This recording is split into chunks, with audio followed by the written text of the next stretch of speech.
Song of Nunu is an incredible game, and I am by far not the only one who thinks this. And all you need to do to get this verified is to check out the Steam reviews. It is so good that when it comes to me, it is currently competing for the best Riot Forge game so far. And without saying anything else, I can tell you right now, this game is worth your time. But because you might want to hear a little bit more than that, let's dive into what Riot just released.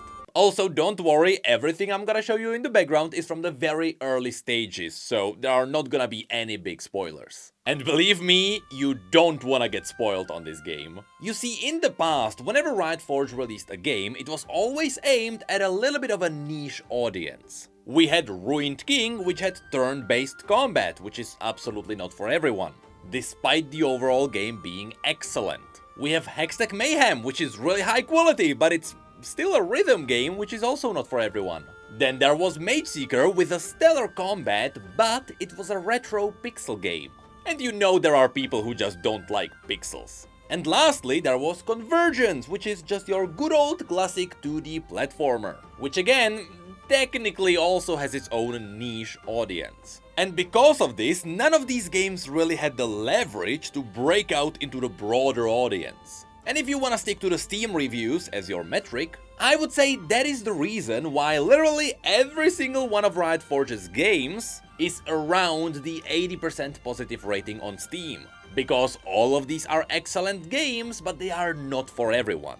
Which is why it's cool to see that Song of Nunu hits different. You see, Song of Nunu is about 7 to 8 hours long adventure game, which is a game genre that is rarely represented these days. There are no quests, there are no RPG elements, you just go and you enjoy a story of a game.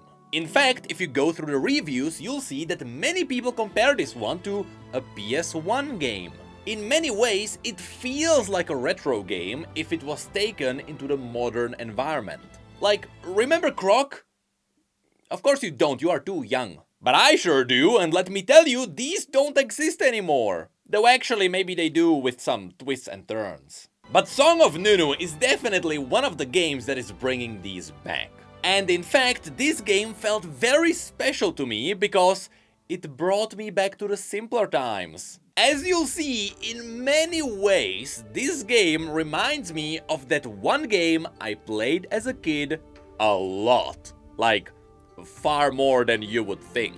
And that game is Lego Star Wars. It is very simple, you don't have to think about anything, you just go and have fun. No ranking, no competitive environments, it is just so refreshing. Which also means that in many ways, Song of Nunu is actually not too different from the PlayStation kind of storytelling. If you don't know what I'm talking about, it is stuff like God of War. A game that can tell an excellent story while also give you some really good gameplay. Except, Song of Nunu would be a lot less brutal.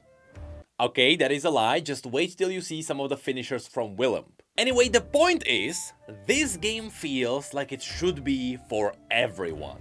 It doesn't matter what kind of games you like, unless you only play games that are heavily tied to combat or just competitiveness, then I would say you are really likely to enjoy this one. And this is why, for me, this game is currently competing with Ruined King for my favorite Riot Forge game.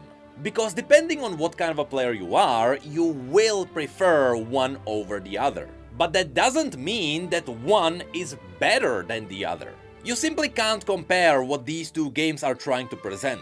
One may focus on thoughtful gameplay, and the other one is all about delivering an impactful story. Or in other words, it's like comparing a game to a movie, where Nunu would be leaning towards the movie quality of storytelling. Now, to give you a little bit more detail on what you can actually expect in this game. Most of it will be just going through the environment and enjoying the sight. Which also means everyone will be thinking, will this be in the MMO? But to spice up the traveling, you will see a lot of different kinds of puzzles. You'll see some different minigames, which also includes snowball fighting with Willem, or sequences where you slide down a hill. Though I have to point out that unfortunately there is no hide and seek.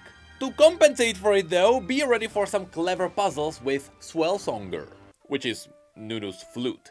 And what's also awesome about the flute is that it has a freestyle mode. Use it however you want. Willem may not like it though. Speaking of which, it is awesome to see how organic Willem feels. The devs really had to put a lot of detail into his AI. He is not just an annoying companion, which unfortunately are quite frequent in other story-based games. I have never noticed a dull moment with Willem, and he always reacts to the environment in a believable way. Not to mention, sometimes he will also just help you with some of the puzzles on his own, without you telling him anything. So massive props for actually turning Willem into a great character. And still, speaking of Willem, yes, he also fights. There are indeed combat sequences. But like I mentioned, they are very simple. They are very similar to what you can find in LEGO Star Wars. Which in my opinion is great. Sometimes I like this kind of simplicity. However, no spoilers, but the final fight of the game gave me some Dark Souls vibes. It was actually a pretty cool one. But again, just don't expect any massive challenges. That's really not the focus of this game. But you might still like it. For the most part, this game will be all about exploration, which means running around, climbing walls and taking in the story and the environment. Trust me, at this point I would love to show you some of the amazing environments, but I'm not gonna do it, because I would literally spoil the main part of this game. But of course, even though I've been praising this game so far, I do also have one massive complaint. I mean, sure, I did find a bug. Quite a hilarious one, to be honest. Okay, now what? Freljord, here we go!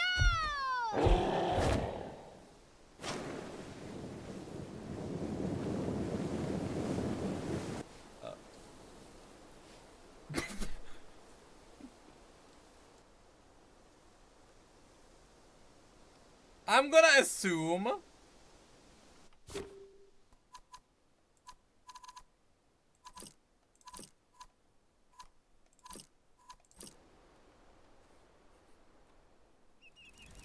but other than that, this game was pretty clean. But one thing I really wish they fixed is with the controls. It is obvious that this game was designed around a controller, not a keyboard. So of course I played on a keyboard. First of all, the camera sensitivity is at a snail's pace. And that is after you crank it up to the maximum. And because I didn't want to fiddle with my mouse settings, I just had to play this game as if I was driving a tank. Then again, the difficulty is pretty low, so it was totally fine. But what's a bit worse is that the controls for playing the flute on a keyboard are terrifying. Every time you wanna play, you have to lift your hand from the mouse and place it on the keyboard as well. That is the only way you can run around and play the flute at the same time, which is something you sometimes have to do. Now thankfully, the entire casual difficulty did not make this horrible. And even with these handicaps, you should be able to complete all the challenges. But man, would better keyboard optimization help. Then again, I don't know how you can actually fix the flute controls. On a controller, you just have one finger for every button. But yeah, that's really the only complaint I have for this game. So now, back to the good stuff. As I mentioned, the environment of this game is so good, it kept making me think about the MMO. Which is something I kept saying the entire time as we went through the entire playthrough. Which, by the way, yes, I'm slowly uploading the entire playthrough on the second channel. And what's awesome is that every sub-region you get into, because, you know, of course, it's all happening in one region, that being Freljord, every one of these feels different. I'm not gonna say how, because literally the moment I start pointing things out, I'm gonna spoil the story again. But every time you get to a new place, you're gonna feel it. There will be different characters, there will be different environment, there will be different puzzles. This kind of environmental diversity is awesome in this game. And it's crazy how they managed to fit all of this into the Freljord, which is just a frozen wasteland. But what also helps with this is the music. Unfortunately, I don't know who wrote the music, but it is just so good. You will find so many references to all the Freljordian themes you know. Be it Brom's theme, the classic Freljordian theme, or even the ARAM theme. If you listen carefully, you'll find a lot of Easter eggs. Not to mention, of course, Nunu's theme. And as you are exploring around, of course, your main motivation would be the collectibles. You'll be finding different murals with different art, which once again is gonna spoil the story. But you can also find poros around and feed them snacks. And you can even collect different songs, which also tell you the lore of the Freljord. I mean, remember, this is still a Riot Forge game, and the purpose of Riot Forge games is to give you the story of League of Legends. So while a lot of these collectibles may have a very short description, you'll see that they are absolutely rich with lore. Which takes me to the last thing I want to talk about. The biggest part of this game. The story. Simply said, it is amazing. In fact, it is so amazing, and there are so many things to mention that I might make a separate video about it. That would be also because I don't want to spoil anything in this video. But just know that you're gonna see quite a lot of familiar faces with really awesome stories. But also be ready to be introduced to some new beings, which are really cool. But by far the best part of the story is that it sets up stuff. It is obviously setting up stuff for the future, and I'll be honest, I absolutely love where the story is going. The final scenes of this game are incredible. And the more of a lore nerd you are around this universe, the more you are gonna geek out. And yes, we can all cope, it is all a setup for the MMO. But lastly, there is one more thing I really wanna mention. You see, while I keep saying that this game is just really good, which is also reflecting in the reviews, I have to say, the views on the streams are reflecting it too. No matter who streamed Song of Nunu, people simply enjoy watching other people experience all of those amazing moments. I don't believe this was intentional, but this is a great streaming game. Because during the playthrough, you have these peak hype moments that everyone is always looking forward to. And by going around Twitch, I noticed that my stream was not the only one that was successful. This one just somehow luckily worked out. Yet again, it could be because people are also appreciating the fact that this is not just another competitive game. And it is moving more towards just enjoying the world. And in my opinion, it almost feels like a safe bet for Riot to produce more of these. Because if you don't count games like Legends of Runeterra or the upcoming Riot MMO, this game was the best way Riot ever pushed this universe forward. Nothing has ever gotten even close to this kind of story delivery and universe progression without just reading a wall of text. And yes, it sucks that it took 4 years for Song of Nunu to come out. So you can't exactly just pump out more of these. But I feel confident people wanna see more of these games. It is absolutely amazing to see the reviews going so high, and now we all know everyone's just getting hyped for the MMO again.